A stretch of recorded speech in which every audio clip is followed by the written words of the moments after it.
साक्षात् परं ब्रह्म तस्मै श्री गुरवे नमः तस्मै श्री गुरवे नमः तस्मै श्री गुरवे नमः. Last week we were seeing the first verse of the 6th chapter of Amrutanubhava, Shabda Khandana. Shabda Khandana, the words are devalued. Why are the words devalued? Because they are also phenomena. Because they are limited. Whatever is limited has to be devalued. The world has to be devalued. How do you know the world? Only through words. So the words have to be devalued because they come into creation and they go out of creation. They are limited, they are finite. Then what else? Where do the words come from? Thoughts. Thoughts have to be devalued. Thoughts are for whom? The I. The I has to be devalued. So, devaluing, when there is nothing left to devalue, there you are. The word is indeed very useful because of its support. The sound could be caught up in meaning. This word has become a mirror for the reflection of the formless self. Did we do this whole verse or we didn't do it?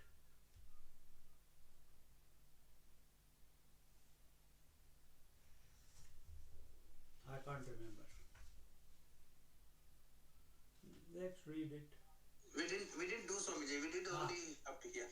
So in the 6th chapter, Jnaneshwar Maharaj explains the importance of the words in the field of self-realization. The imaginary worth of the word is thus devalued. Bapu upayog upegi vastu shabdu jiyadharat sadharanadu amurtacha vishadu arisa nave.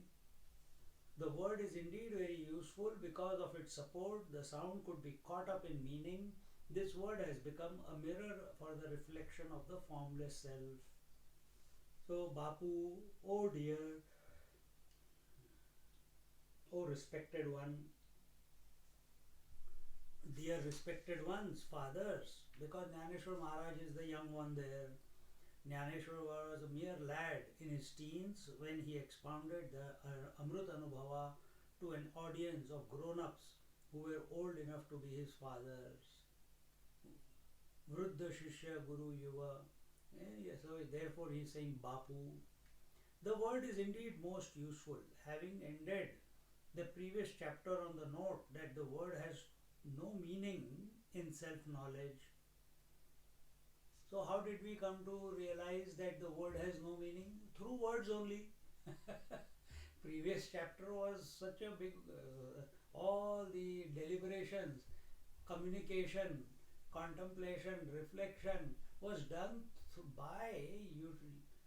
with the help of the words only. And what did we come to the conclusion? That they have got no meaning. They are only there to cancel each other. That the word has no meaning in self-knowledge. Sant Jnaneshwara turns his argument around in his characteristic style, thus allowing no simplistic conceptualization of idea. Realization is not an imagination. Realization is not a conclusion. Realization is not a process.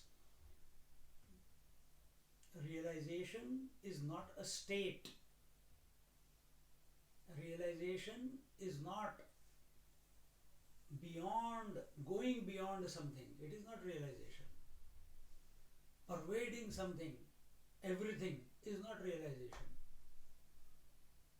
Realization is our natural state. Then where is all these things that we just narrated, where are they? They are the phenomena. Therefore, it needs to be devalued. Therefore, it needs to be, another word for devalued, negated. Another word, dissolved. Or in other words, go beyond. In spite of the words, the self is beyond the words.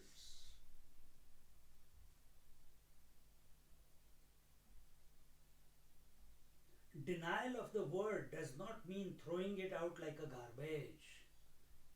Denial means indifference to the word, being udasin to the words. Whether it appears or it doesn't appear, we have got nothing to do with it.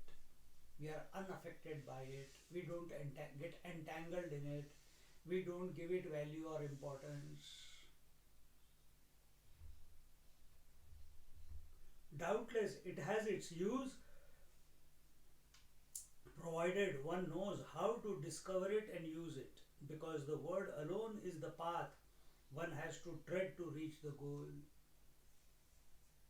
Whether you have studied scriptures or you have not studied scriptures, in the end, everyone has to come to the thought or the word and go beyond the word. Ramana Maharshi, when he asked, "Who am I?" These are words, who am I? And he had to go beyond the who am I question.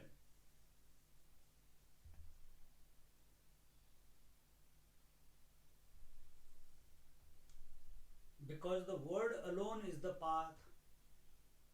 In the 3rd chapter we saw, Vaikhari, Madhyama, Pashyanti, Para. What are you chanting? Mantra. What is that mantra? Om. What is Om? A word, a syllable. Om Namah Shivaya is a word. Om Shri Ram Jai Ram Jai Jai Ram is a word. Om Gam Ganapataye Namaha is a word. Vitthala Vitthala Vitthala is a word. All these are words. And where does it take us? If we correctly do it, that's why Swamiji says here, as long as one knows how to utilize it and go beyond it. Vaikhari, Madhyama, Pashyanti, Para. That will happen only when we are subjective, when we have the bhav, when we are initially bhav, but then thereafter we have to be the sakshi. Then it will go to its source. Because it is only through the support of the word can the sound be caught in the form of meaning. Sound is, what is sound? Sound is the unstruck sound. How does sound express? As unexpressed sound and expressed sound. Unexpressed sound is silence, that is the nad, that is the continuous, that is the quality of the space, and when it expresses, then it is what we call as the heard sound, all the alphabets and words put together, consonants put together. So where are we? Because it is only through the support of the word can the sound be caught in the form of meaning. So who is Ram? Only by the word Ram we are able to connect to him. What is Jagrat, Swapna, Sushupti? Only through the words Jagrat, Swapna, Sushupti we are able to catch the waking dream and see and understand, have a conceptualize it. What is that Satchidananda Swarup, Paramatma? Oh, his existence, consciousness, bliss. Again we have created a concept.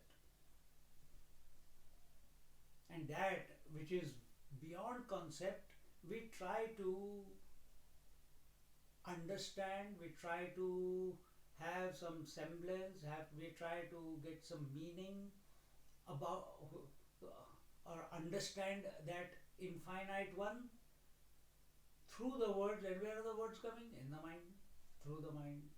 So through the limited words, we are trying to get to trying to understand, not get, trying to understand, conceptualize. When there is silence, there is no meaning. Silence is blank, silence is empty, silence is nothing.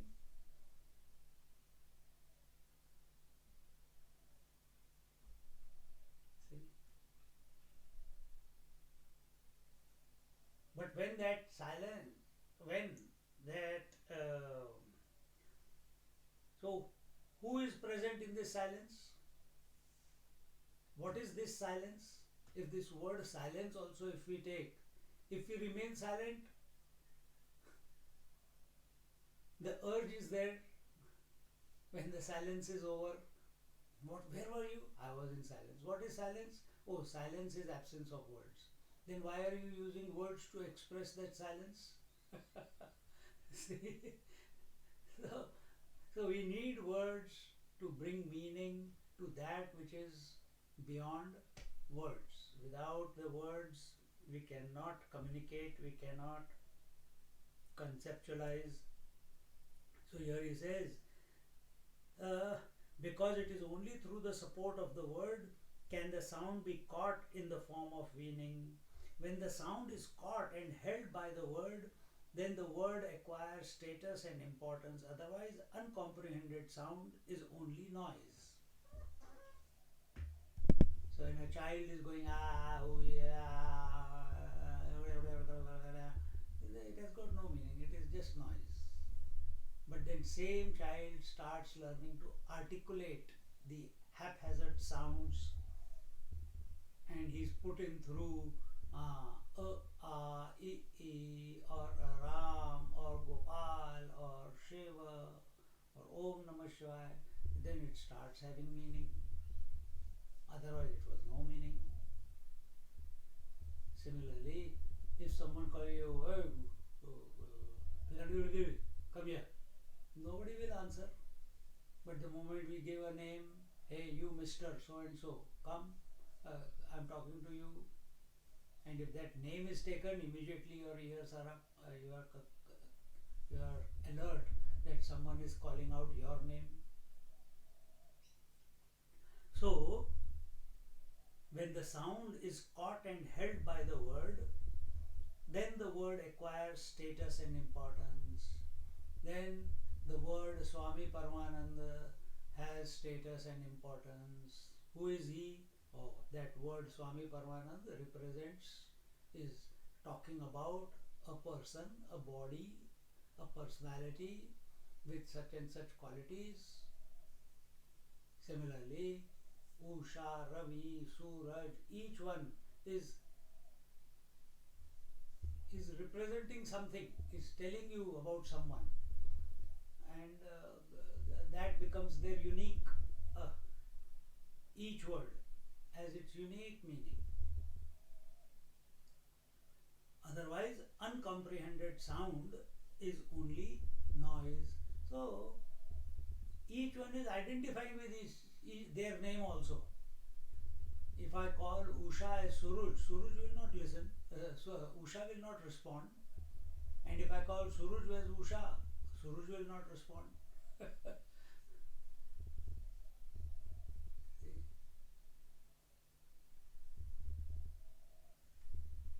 So we have become identified with our name. That identification has to break. Then what will happen? If I call you Buddhu, everyone says, how come he knows all of us, or he knows me? Everyone is saying, because everyone is identified with everything. Because when you have given up your identity, then you are one with everything. So, hey, stupid, everyone is wondering, me. Hey, intelligent one, everyone says, me.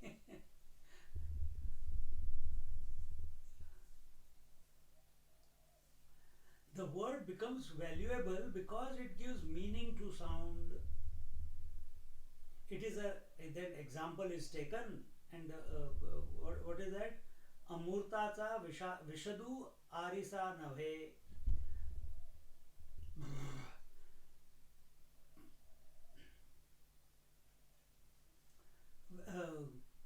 It is a rare mirror which is able to reflect even that which has no form.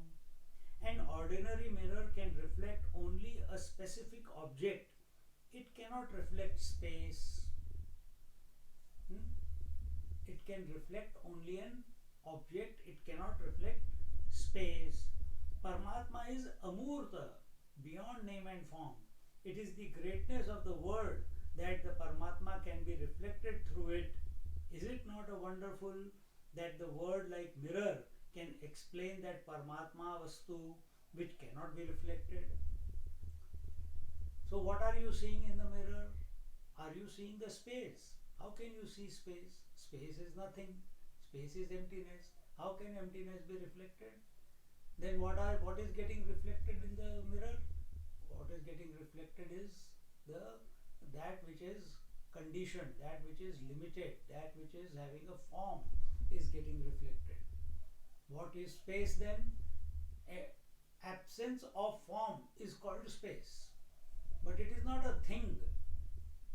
Because it is not a thing, therefore it cannot. How can nothing be reflected in mirror? Nothing is not an object.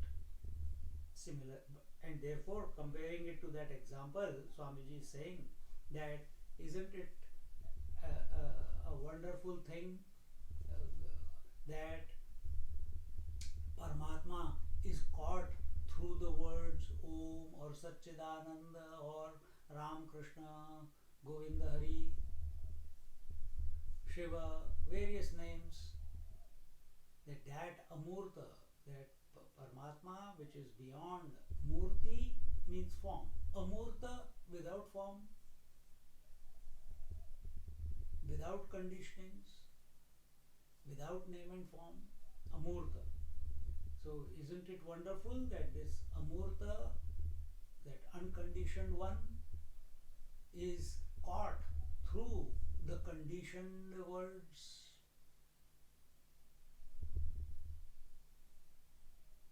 Is it not wonderful that the words like mirror can explain that Paramatma Vastu which cannot be reflected? The definition of the word is sound with meaning. So what is a word? A sound with meaning.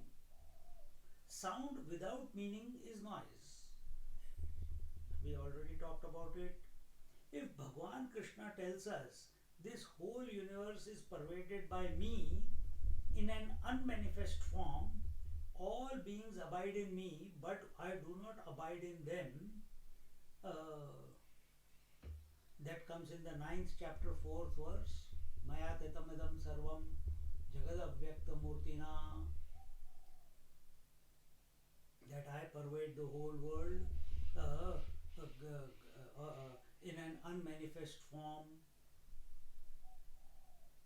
And in spite of that, we continue to worry, then those words are mere noise, since the meaning they convey has made no impact on us. So when we listen to a satsang, when I am reading this explanation by Swamiji, or the words, when I read the Marathi part, which is Devanagari script, I can read it. One or two words here and there I can maybe understand, but majority of it, because it is very old Marathi, I don't understand. Then why you are chanting? Because it's there. Because it's the words of the master. Slowly, once upon a time we did not know Sanskrit. Why do we chant? Now we know little bit of it. Once upon a time we did not know English. We started with ABCD. Now we can speak English, understand English, read Hindi, understand Hindi, or any other language. Attempt is being made.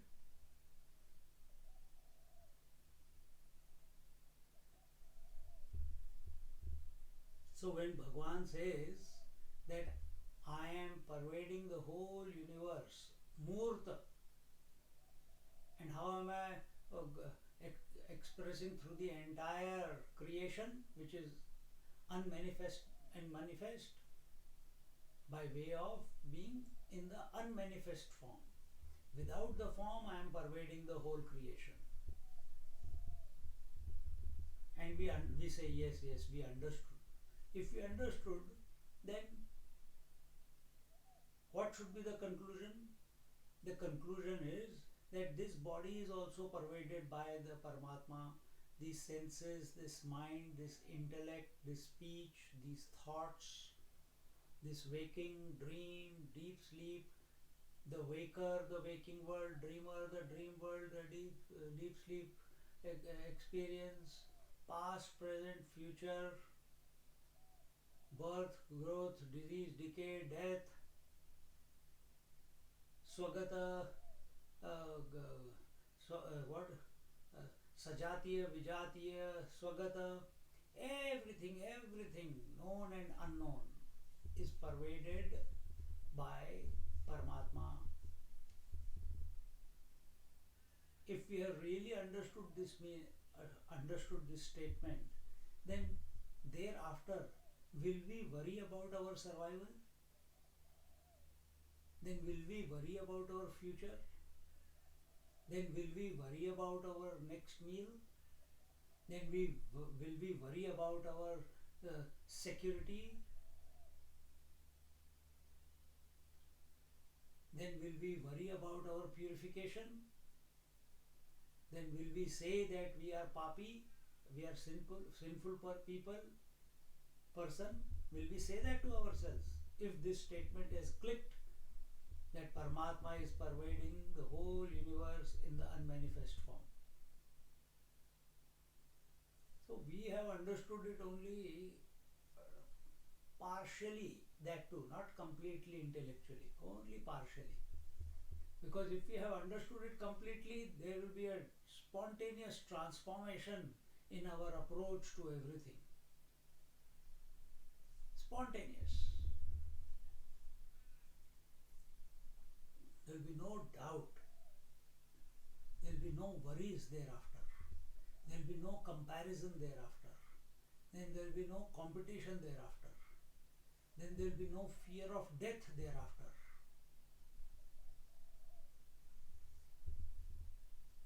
See?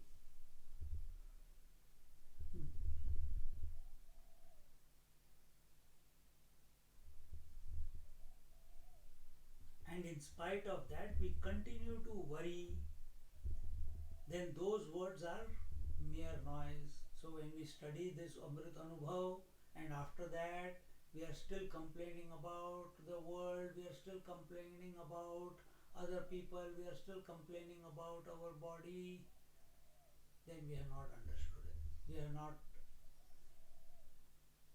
Our interaction with satsang is at a very superficial level.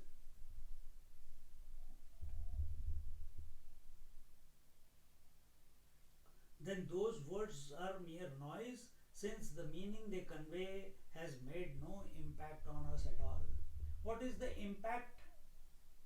Impact is when I say Suraj, immediately Suraj says I. He's talking about me. This is impact. When we say Satchidanand, do you say me? Or do you keep it as a concept in your intellect? Satchidanand, अच्छी बात है. One day I'll get to it. One day I want to realize that. Arey, you are that. So you're still objectifying it. You are not just like Suraj or Usha. When I call those names out, you will answer. Every time I say Satchidananda, do you say yes, present? Roll call going on. Satchidanand, everyone says yes, sir. Present. That has not clicked yet. It is still only a concept. Incomplete meaning has been taken, has been understood. You have to understand every word of the scriptures as I. You are teaching yourself. Has this clicked? The whole creation is in your mind. Mind alone is projecting the whole creation, universe. Mind itself has become the learner, a teacher, and the mind itself has taken the position of the student. It is playing with itself. Have you caught that?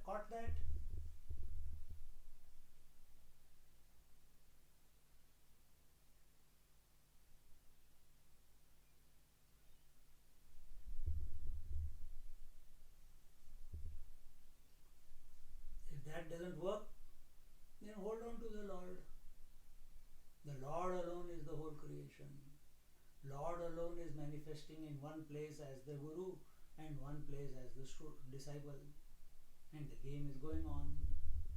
Because he is pervading the whole universe in the unmanifest form. That same Paramatma is present at the both places. You have given him a name Guru, you are calling yourself a disciple. But both are the nature, in essence, the nature of both is the same. This the Guru knows, student doesn't. Because he has understood the meaning of the words. The student is still trying to understand the meaning of the words. The day the student understands that the Guru who is teaching outside is actually none other than the self, then you have understood the meaning of the word Guru. But as long as we think Guru, the one who is outside, the one who is so many years old, the one who looks alert like, from calendar, Christmas Day observed, regional holiday. the one who is standing, who is outside, the one who looks like this, the one who speaks these languages, the one who gives us the satsang, that is the Guru. Then we have understood it wrong.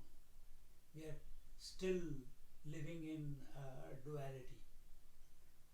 When we understand the Guru Maharaj as our own essential nature, not as form but as the essence, then we have understood the true meaning of Guru, true meaning of Ram, true meaning of Paramatma, true meaning of Shiva. And we must be subjective and make attempts to understand it in that manner. Then there is melting of ego. Then there is melting of our personality. Then once that melts, there you are. The word has the power to give inner vision even to a blind, ignorant individual. Pahate arisa pahe, tethe kahi chi naval navhe, paridarpane yene hoye, na pahate pahane. A person a person with functional vision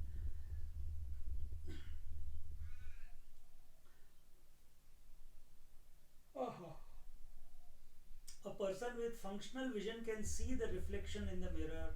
There is no wonder in this. But the mirror of words is of a different kind because it gives the vision to the blind, ignorant about his own self. So who is this?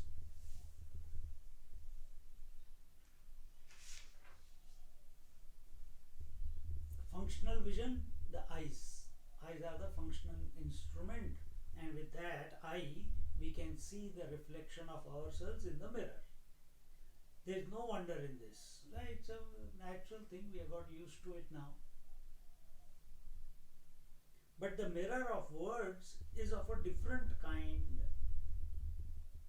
Words are also the mirrors to the word is the mirror to the soul or mirror to the ourselves. Because it gives the vision to the blind. Who is this blind person? The ignorant person. Who is the ignorant person? Who has got incomplete knowledge with reference to the self. He is the ignorant person. It's not that he doesn't know. No, he has incomplete knowledge, according to Jnaneshwar Maharaj, about his own self. If a person with eyesight stands before a mirror and sees his own reflection, what is so surprising about it? Nothing surprising. It is the natural. I'm standing in front of the mirror and the reflection is there. But the mirror called the world is a very peculiar one. It reflects even for the blind. A blind person cannot look into the physical mirror outside and see his own reflection. Why? He has got no eyes. But words can act as mirror both for the one with the functional eye and one with the non-functional eye. And we have and Gyaneshwar Maharaj is taking the meaning of blindness as a bit further, that blindness not only by the physical eye, one is blind by knowledge, and that is called ignorance, and ignorance is incomplete knowledge. Incomplete knowledge is not understanding the true meaning of the word subjectively. So when word Tattvamasi, yes, I am that. What do you know? I am the husband, I am the wife. It is incomplete knowledge. Oh, no, I am not affected by being the wife and husband. I am the body. Again, incomplete knowledge. I am the mind, incomplete knowledge. I am the intellect, incomplete knowledge.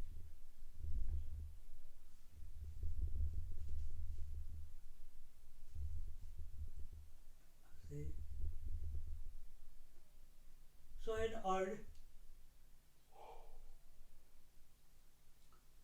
an ordinary mirror cannot give vision to one who does not have eyes to look at his reflection.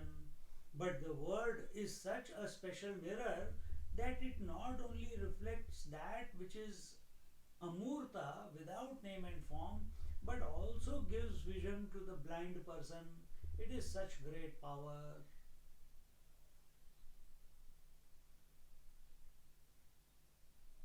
The function of a physical mirror is useful is only for one with eyes, but for a blind person it is not. But the mirror of the world is useful not only for the one who has vision, but also to the one who has no vision. To both, the word can reveal the meaning. The physical mirror can reveal the meaning, that is the reflection, only to the one who has vision. So, isn't it a wonder of wonders?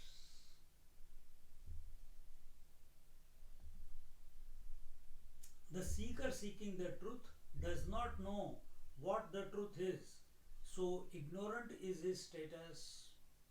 To this ignorant person who is blind to his own essential nature, the word not only reflects his self to him, but also gives him the inner vision to see the truth. The word is great indeed.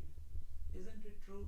We are using so many words, Sri Ramana Gita, Adhyatma Ramayana, Upanishad, here Amrutanubhava, Bhagavad Gita, all is words.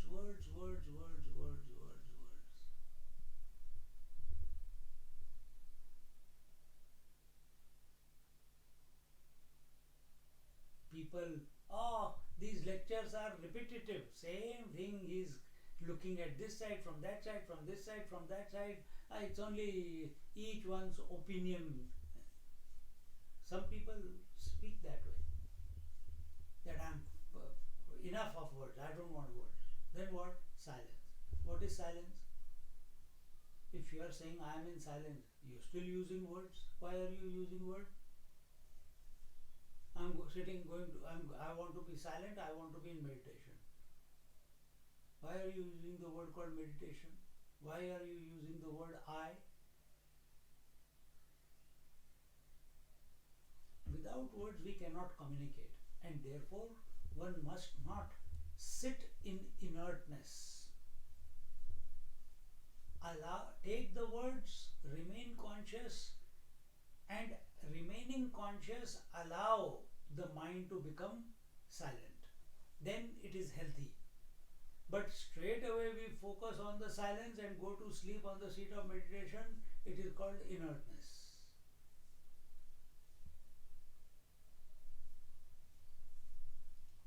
We have to transcend. We have to come to know the true meaning.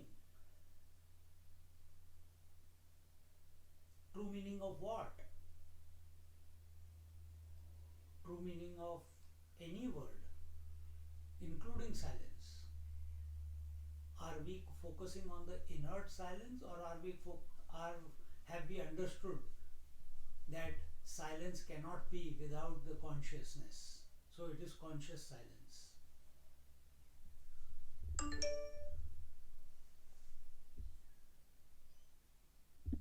And that will only happen when you are wakefully going through Vaikhari Madhyama Pashyanti Para. Then alone it will happen.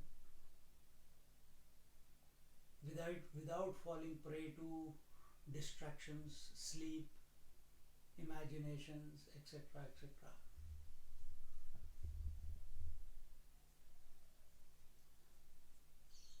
So, to this ignorant person who is blind to his own essential nature, blind again, ignorant to his own essential nature, in other words, has incomplete knowledge about his essential nature. What is incomplete knowledge? Are you the Gaunatma, are you the Mithyatma, or are you the Mukhyatma? Are you the virtual? Are you the virtual self? I. What is virtual I? Virtual I is husband, wife, brother, sister. All these are virtual. What is illusory I?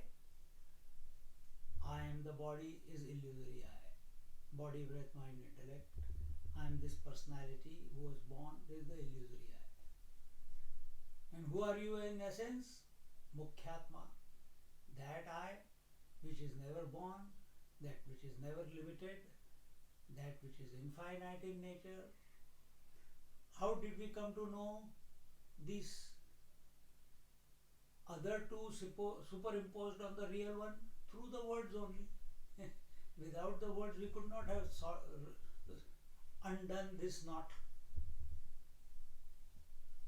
undone this misunderstanding about ourselves, or without utilization of these words we would not have become aware that yes, we are functioning in these ways. So what are words? Words are a mirror which reflect. So what have they reflected? That sometimes I am Gaunatma, sometimes I am Mithyatma, and actually I am always the Mukhyatma. How do we? Through words only we came to know, no? Then realize it by going beyond the words. Now don't hold on to the Gaunatma and the Mithyatma. Hold on to the Mukhyatma.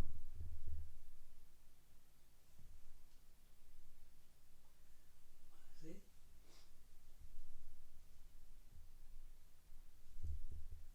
Thus, two qualities of greatness of the word have been described so far. It reflects that which is without name and form. So just as the mirror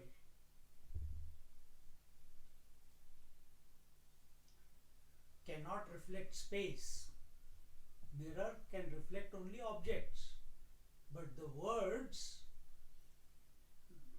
can reflect even that which is beyond words. That is the first point. What is beyond words? That which is without name and form. Reflection we are talking about. And the second point, it reflects the truth and also gives vision to the blind. It reflects the truth, just as the sun reflects in the sun. Similarly, in and through the words, when it says, the Lord says, I pervade the whole universe in the unmanifest form, that unmanifest is pervading the words also. And some words, just as Atma, Paramatma, etc., or any word for that matter, why only Atma, Paramatma, any word for that matter, cannot express without the reality. Okay? In every word, if you want to take it one step lower, to understand that Paramatma alone is reflecting in the mirror of the mind. What is it called? Chidabhasa. Understand? Chidabhasa is reflected consciousness. That reflected consciousness, Chidabhasa, then illuminates the aham and the idam, or that Chidabhas as if expresses as the aham and the idam. Aham is always the same, idam are many. See? So at a phenomenal level, the self is always reflecting in the mind, whether the mind has thoughts or no thoughts. When it has got no thoughts, the reflection is complete. When there are thoughts, that reflection as if appears to be many. And how many? Depending upon how many thoughts you have in your mind. With every thought there is a reflection. Without reflection, thought cannot appear. So that reflection,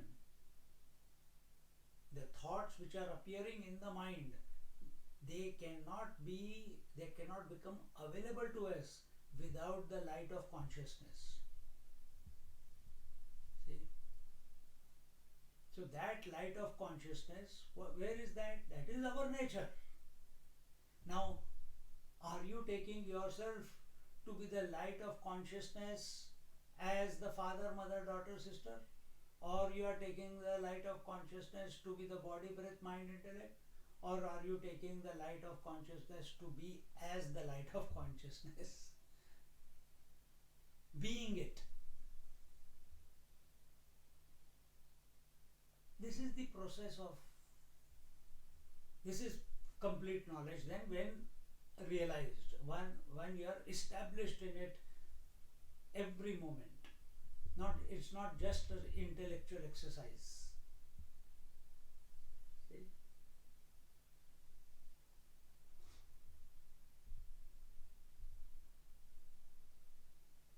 So it reflects the truth and also gives vision to the blind. So those who are realized masters living in this body with the mind and intellect, they are ever in one with the truth. And our lot who are studying every day, basically our basic premise at relative level is we are blind, we are ignorant of our essential self. It gives us it gives the vision to the blind. So to us, it gives us the vision that there is something worthy, that we are essentially the infinite one, that we are essentially of the nature of bliss, we are essentially of the nature of knowledge. Don't seek knowledge, don't seek happiness, you are ever existing. How do we are using all these words, just now what I said, and it gives us a sense of meaning, that yeah man, I'm permanent, but then why am I running around if I'm always? Then that has to be resolved.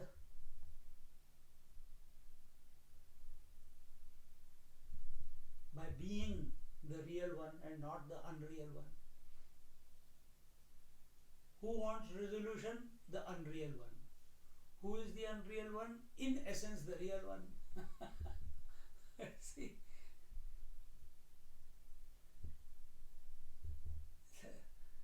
So this playing, keep understanding both the sides, and somewhere you will vanish.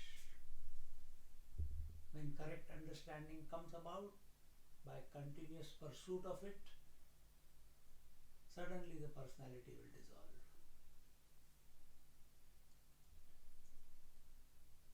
Now the third greatness of the word.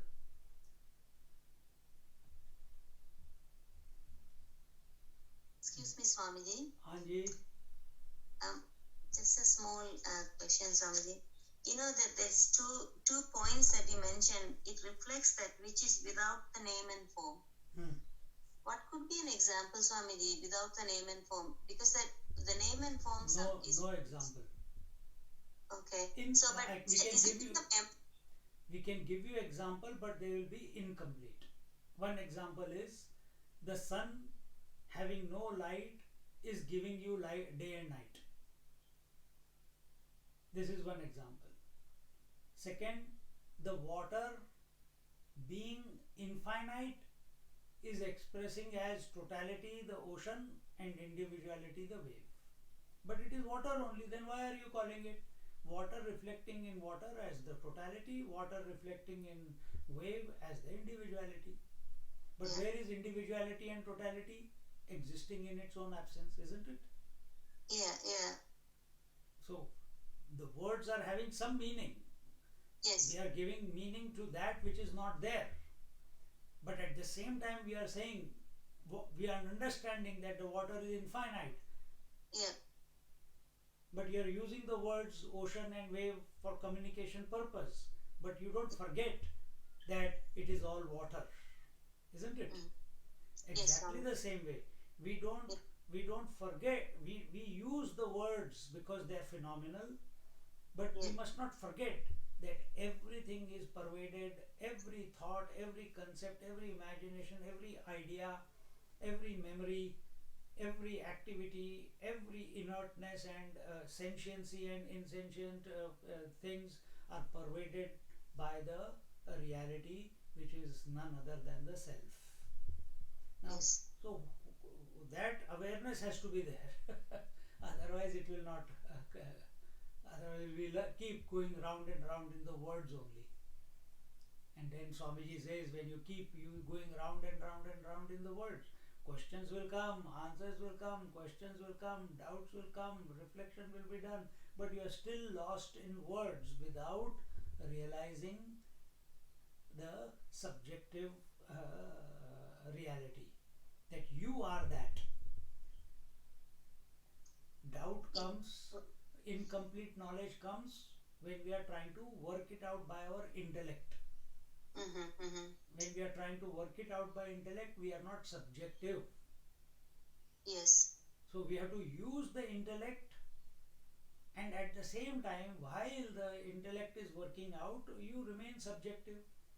That means, subjective means whatever the intellect is thinking, that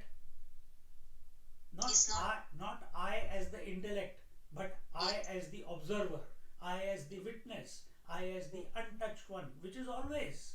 Yes. So that knack has to come about, and it will click when the mind is quietened to a certain extent. When in a busy mind, in a very busy mind, it can happen, or in a very silent mind, it can happen. And we are normal. We call ourselves normal people, so it never happens to us. We are Yeah. So you sorry, Swamiji. I just thought like if some word which we hadn't heard about before, that means that we don't know the meanings because we haven't heard about it. So that is what the number one was, I thought. No. Why you are thinking about some word? Like the children, they just don't generalize it. Work on yourself. Yeah. Again, you are going objective. You apply. When I am speaking, I am being subjective right now. For every question that you are asking, I am being subjective and answering. See, for an example, that which is Amrita is one of the Sanskrit words, Swamiji. So, if you hadn't explained to me what it is, that for me it is no meaning, no nothing. So, could we say that way? even though that I am a seeker, but whatever that's in the scriptures, if the teacher doesn't explain or hearing from him. But teacher can explain, but how you are taking it? No. Before you explain, Swamiji, I read the word, so I don't understand. So that time it is just, there is no meaning, and also I don't know that. Correct. So before there was no meaning. Here, today we did not use the word Amruta, we use the word Amurta. Amurta, yeah. Amurta is without form and name. Yeah. So, yes, you did not understand what does Amurta mean, or your understanding was limited. Exactly the same way, our understanding of the self is also limited. Either we consider ourselves to be the virtual self, or we consider ourselves to be the illusory self, when we consider also to be body, breath, mind, intellect. And who are we essentially? The infinite self, isn't it? So when we are communicating, yes, you are hearing from me. The words are coming to your ears. But as the intellect is processing it, is your attention on the observer of this process? Who is the observer? The I. But which I? It cannot be the I which is in reference to the thought. Yeah, it cannot be. It cannot be that one, because that I comes with every thought and goes away with every thought. Yes. So which I is that who has been observing all the thoughts coming and all the thoughts going? That one, that is the subjective, true subject. That is the eternal witness. And that is always.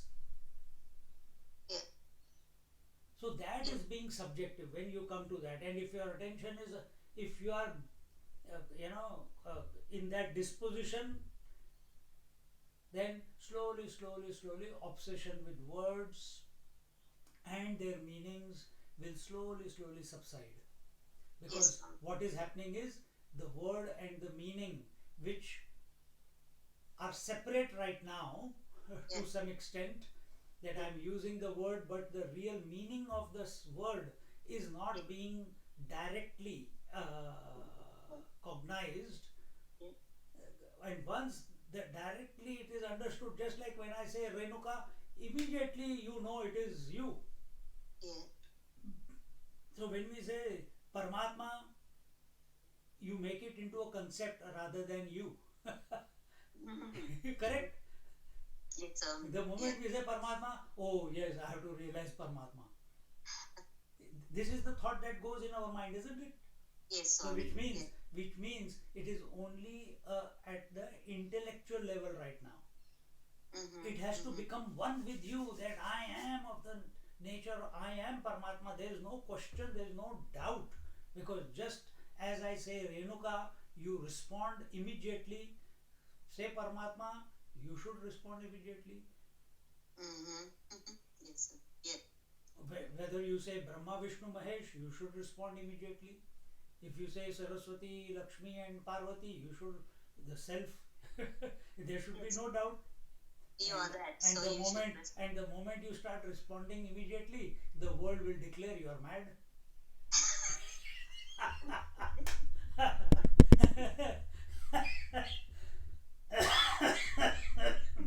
See, so keep the mouth shut, and let the revelation happen, but keep quiet. Okay, yeah. See? Thank you, Swamiji. That's nice. Thank you. Clear? Yes. Swamiji. Thank you. Nice way of, good contemplation, what you asked. Now the third greatness of the world. Vadila avyakta chiya vansha udyotakaru surya zaisa yene eke gune akasha ambaratva. Born in the unique dynasty of the Unmanifest, Shiva Shakti, the word shines forth like the sun in empty space and brought glory and name to the space as Ambara. See, this is all very there is no straight thinking here. You have to just come out of your comfort zone of thinking, then you will start, and you have to apply it on you. Born in the unique dynasty of the unmanifest. Unmanifest, Paramatma, Paramashiva in this text, Paramashiva. Who is Paramashiva? He is all that there is. There is nothing else apart from him. So what is the dynasty? Dynasty means a sequence, a lineage. Father, father, grandfather, great-grandfather, great-great-great-grandfather. This is the dynasty. What is this dynasty? This is the dynasty of that one. So one alone is manifesting from the causal, subtle, gross. So what we are giving the word causal, subtle, gross. But what is it? It is nothing but that one alone. So here in brackets it is written Shiva and Shakti, that one alone. What was the next generation that came about from that one? As if that one alone manifested as Shiva and Shakti. That Shiva Shakti alone manifested as Brahma, Vishnu, Mahesh. See?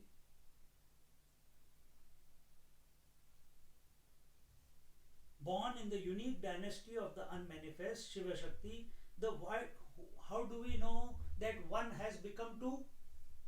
Or one is expressing as two? That one Paramashiva as if is expressing as Shiva and Shakti. Shiva Shakti are total phenomenal and Paramashiva is the absolute. How do we know this phenomenal? Through phenomenal words. How do you know phenomena? Only through words. What is Shiva? One word. What is Shakti? Another word.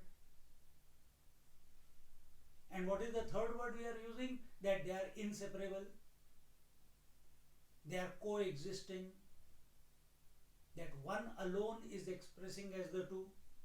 When one alone is expressing as the two, then have the two become separate, or they are one and the same? How can they be separate? They appear to be separate, but actually in essence they are the same, isn't it? Just like the father and the son, they appear to be separate roles, but actually in essence they are the same man.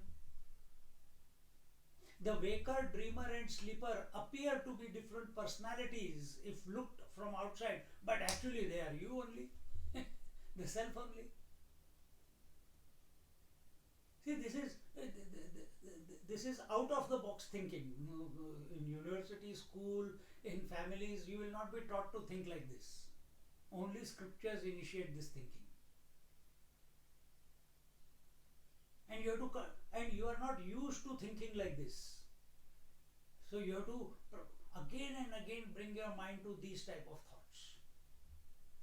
That it is the one alone which is expressing as two. It is the one self alone which is expressing as if, as waker, dreamer, sleeper. Immediately the impact of waker, dreamer, sleeper along with their respective experiences becomes null and void. It will have no impact on you if you are taking that position. Shiva, Paramashiva is not affected by the phenomenal expression of Shiva and Shakti.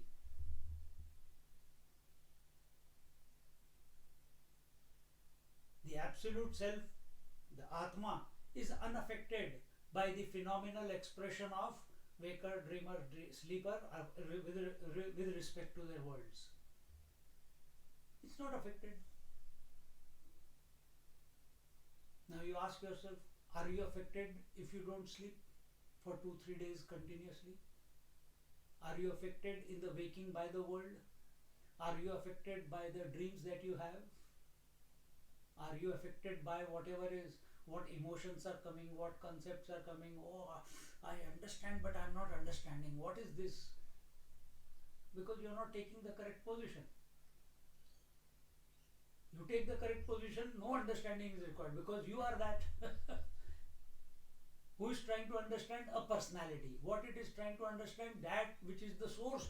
How can the phenomena understand its essence? It cannot.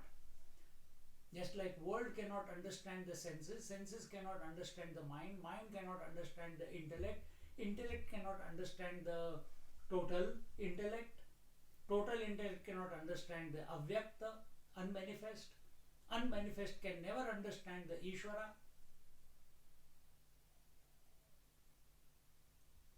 Ishvara is ever established in his non-dual nature.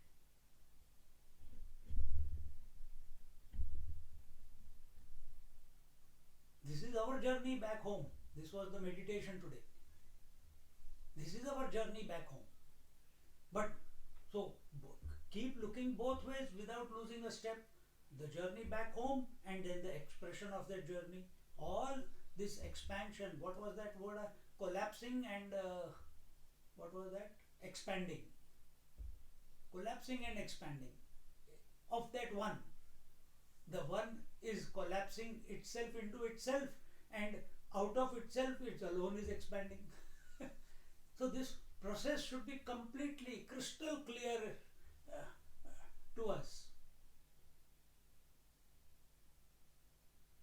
And this process of collapsing and expanding is happening where?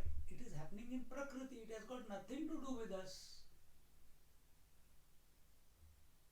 Just like in the previous verse it was said, Paramatma, that unmanifest Paramatma mayatatam idam sarvam jagat avyakta murtina. So it is pervading the whole creation, universe in an unmanifest form. Are you not pervading the universe of the waker, the universe of the dreamer, and the absence of the universe in the unmanifest form? Without you, waker, dreamer, sleeper have got no meaning. They cannot express only. Without you, the self, the Atma, intellect cannot function, mind cannot function, senses cannot function, the world cannot appear, past cannot appear, future cannot appear, thoughts cannot appear, emotions cannot appear, breath cannot appear. Catch this point. Not as a concept that you are that. Then we are subjective. And this communication, how is it taking place? It is taking place through words only, no?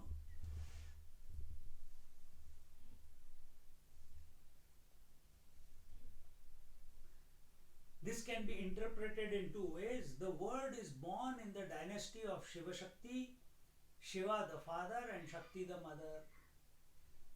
So when we say at our level, individual mind level, what is mind? A play between aham and idam, right?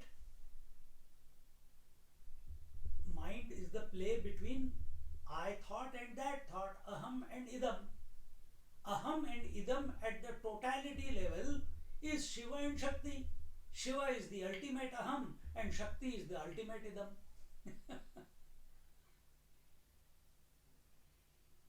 See? So this is the first interpretation. The word is, and word can only appear where there is two. Where there is only one, Ekameva Dvitiya, there is no duality, word cannot express. Word has got no meaning. Well, it cannot express, so where is the question of meaning? So word expresses, communication happens only where there is two. And what is the first expression? Silence. Then it takes on different forms. So whether you take it Shiva Shakti, which is the first duality, an appearance of duality, because actually they are one, no? Same way, consciousness, Atma is pure consciousness. Consciousness with thoughts is duality. So Atma alone is appearing as the aham and idam. It alone is appearing as the phenomena. Consciousness with thoughts is mind. Paramashiva, aware of his potentiality is Shiva and Shakti.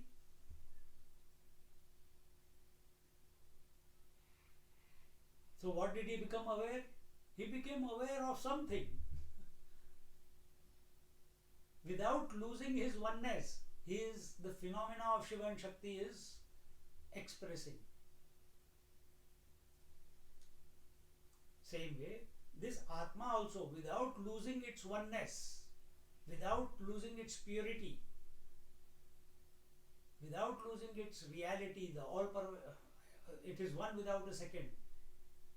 It allows the phenomena of Shiva and Shakti. The space, without losing its oneness, expresses as north, south, east, west and other directions. The gold, without losing its oneness, expresses as many ornaments. The light, without losing its oneness, expresses as the Vibgaric color. The water, without losing its oneness, appears as many waves, total ocean or many waves individual. Mud, without losing its oneness, expresses as many pots. Pots are phenomena, waves are phenomena, ocean is phenomena, ornaments are phenomena, mind is phenomena, total mind, Shiva Shakti, phenomena. Catch this.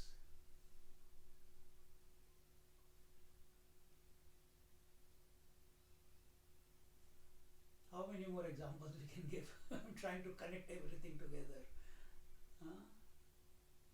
The word is born in the dynasty of Shiva Shakti. Shiva the father, Shakti the mother.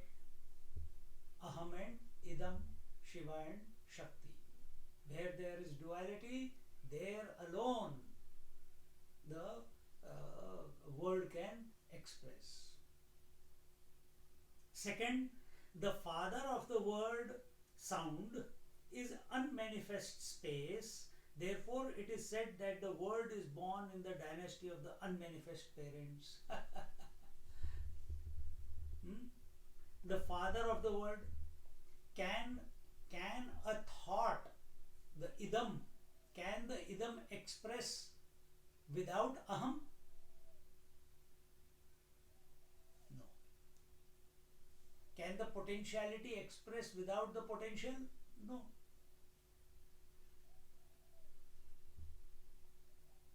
Can the Shakti express without Shiva? No. Can Shiva express without Shakti? I'm asking you guys. Can Shiva express without Shakti? No. Yes, Swami. Why do you say yes and why do you say no? Yes, Swamiji. No, why?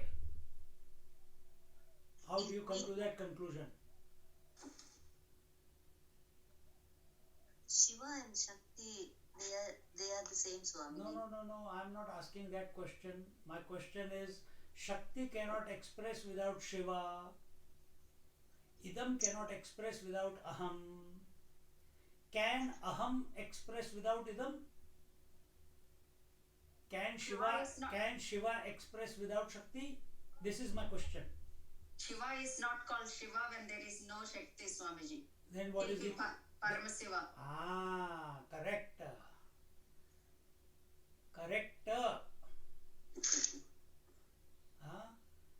Shiva with no relationship because he is the conscious principle. Yeah. He goes back to his original nature. Do you go back to original nature? No. We like stupid people go to sleep. If you don't sleep, you will go back to the original nature. Don't go to sleep. Remain awake when the mind becomes quiet. So all the idams are subsiding. Let the aham be the real aham. When aham has nothing to associate with. Remember the previous example in the previous chapter? You think of sleep only to counteract all other thoughts other than sleep. when all other thoughts of the day are neutralized, the thought of sleep also vanishes. And what the word sleep means happens, isn't it? Similarly, I thought is because aham is because of idam. When idam is not there, what's the use of aham? Aham will go back to its original nature, which is Paramashiva, which is the Atma, which is the pure self. What is I? The phenomenal self. You're getting it?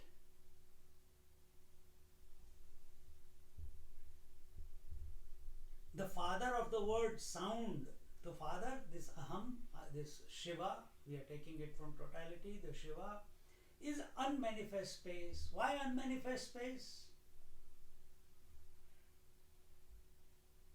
Can space express without, by itself? Well, let's not say without. Can unmanifest space? What is unmanifest space? Another word for unmanifest space. What is, okay, let's make it easier for us. What is manifest space? Sound. Give another way. Express in another way. If there are things around Swamiji, then Yes, we can, create manifest space is this creation, isn't it? yeah. Unmanifest space, when the whole creation has gone back to its source, nothing is expressing. What does it mean? The idam is no longer expressing. Yeah. But because idam is not expressing, does it mean I is not there? No. So I is not there as I, aham, but I as the Paramatma is always there, no? Yeah. The absolute. Without the absolute, without the Paramashiva, Shiva Shakti cannot express. If Shakti is not expressing, Shiva as Shiva has got no meaning, because he gets the form, he gets the shape. He's called Shiva only with reference to Shakti. If Shakti is not there, it becomes unmanifest. Then what is Shiva called? Paramashiva, isn't it? Yes. So now come to aham idam. Aham is called aham, I, is only with reference to that idam. When there is no idam, then what will happen to the I? Unmanifest. Unmanifest, or it will become unmanifest. But the sense of the I will go back to the original I, which is without name and form. Yes. This is what is the second point. The father of the word sound, here Shiva is taken as the father, is unmanifest space. Therefore, it is said that the word is born in the dynasty of the unmanifest parents. The word is born in the dynasty of unmanifest parents. Shiva and Shakti. We are using the word Shiva Shakti, but Shakti, what is the cause of the creation? Avyakta. Avyakta means unmanifest. When it is unmanifest, what is the source of the unmanifest? It is can the Shakti become unmanifest or manifest without Shiva? No.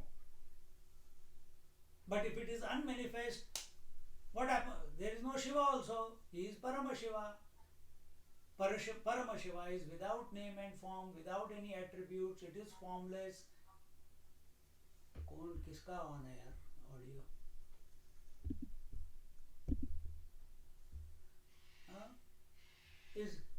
Is without name and form, but it is.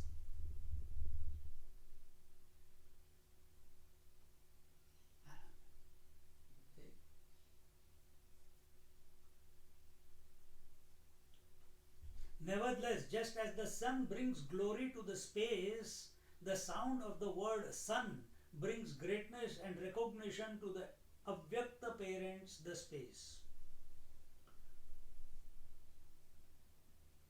फिर से पढ़ लेते हैं. Nevertheless, just as the sun brings glory to the space, the sound of the word sun brings greatness and recognition to the avyakta parents, the space. Avyakta parents, Shiva and Shakti. By this one quality called Shabda or sound, the space gets the name Ambara. But the word sound, the space, but for the word, that is sound, the space would not be recognized at all. Just as parents of famous men and women get recognition and prestige through their children's glory, this is the third quality of the greatness of the word. So nowadays I am listening to this Digambara, Digambara, Shripad Vallabha Digambara. Dig, space. Ambara, Dik is also directions. See? Ambara, the space.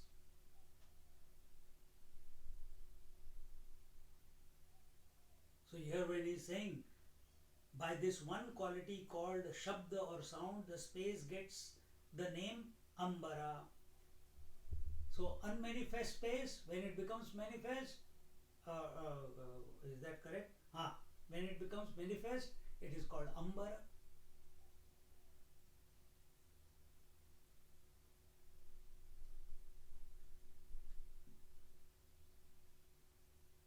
देखो बहुत सूक्ष्म, it's very subtle. Unmanifest means that which is not there. That which is not there, you have given a word unmanifest. Word. What is the word? Unmanifest. How do you know the space? By the word space. What is space? Nothing. So that which is not, how do you are recognizing that which is not? Through the words.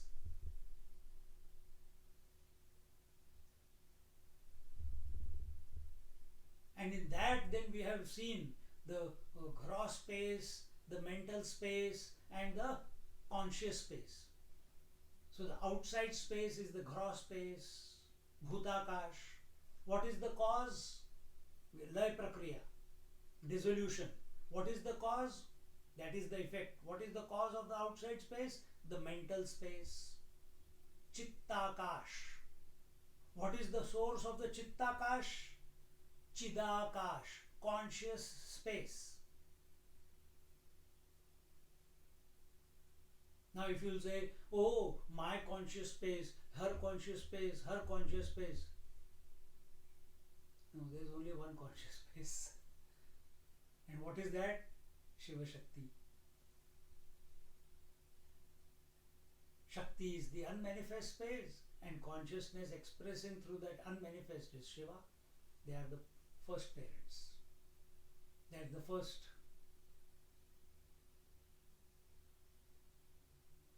That is the first couple.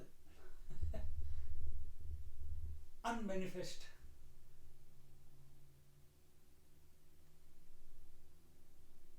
Unmanifest. So we are not able to see it. We are only imagining by words that it is like that. Phenomena is only an imagination, isn't it?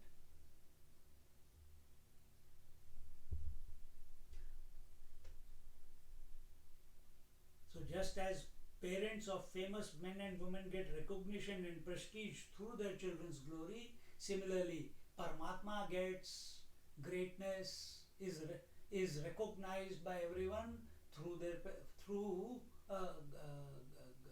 its child Shiva and Shakti. The Shiva Shakti become popular because of their children. What are they? The aham and the idams, the words, the Shabda.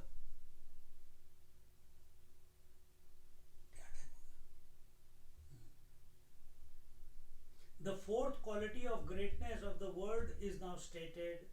Apanatava khapushpa parifala de jagad rupa shabdamavite amupa kona ahe. The word, although itself being without form, it is very effective in creating the world of names. What is not described by this word? The word itself is the flower of the space. Flower of the space, kha pushpa. Kha means space, pushpa means flower. So it is existing in its own absence. What? The word. Since space is emptiness which does not exist, its flower, the word, also cannot exist. It's only an imagination. Same conclusion it will come. But the wonderful quality of the flower word is that even though it is not a reality and it is without form, it creates the fruit called the whole world. In the silence there is no word. It is very strange sequence. Out of nothing, that is space, word, also nothing is born, but out of this useless word, the wholeness of the life is created. See the contradiction. Out of a useless thing, something useful is created. Out of nothing, something is created. That something is useful. Out of no light, daylight is created. Out of no light, daylight is created. Absence of daylight is created. No light is not useful. Daylight is useful. Out of absence of out of space, which is emptiness, directions are created. Directions are useful.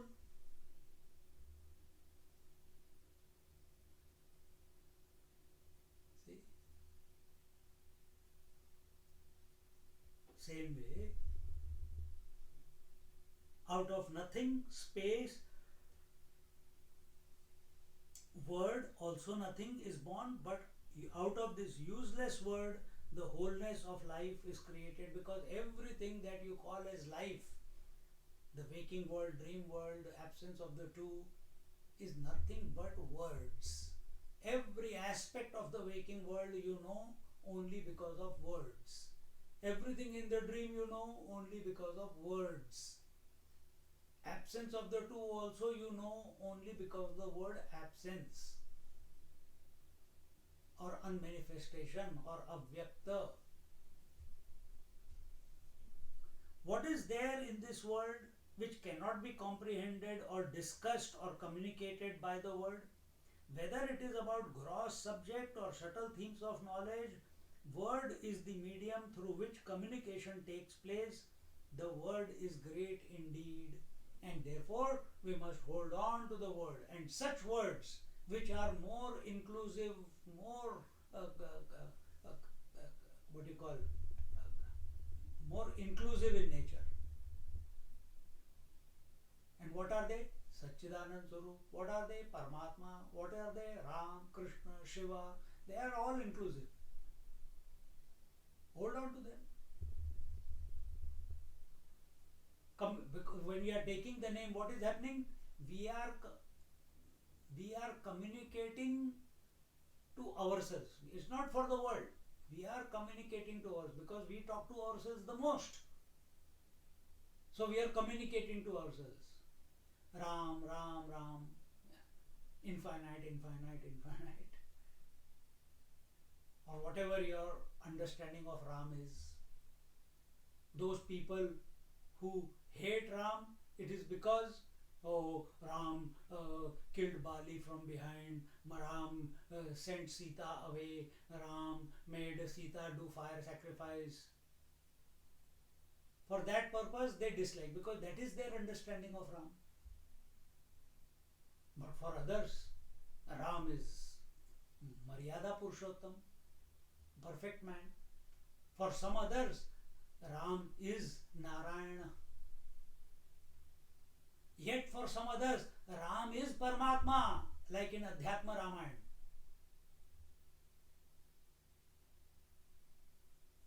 See? So where is our attention? What is our understanding of the word Ram? What is our understanding of the word? Word is the same. Ram, Ram, Ram, Ram, Ram. But what is the meaning that you are giving it to? Is it an incomplete meaning, or do you know what Ram stands for in essence? Which is not other than you. So this is through the word we are communicating to ourselves. And the process is Vaikhari Madhyama Pashyanti Para. And as the word and its meaning matures in within us, we'll keep migrating from gross to subtle, subtle to causal, causal to beyond, transcendental. Understand this principle.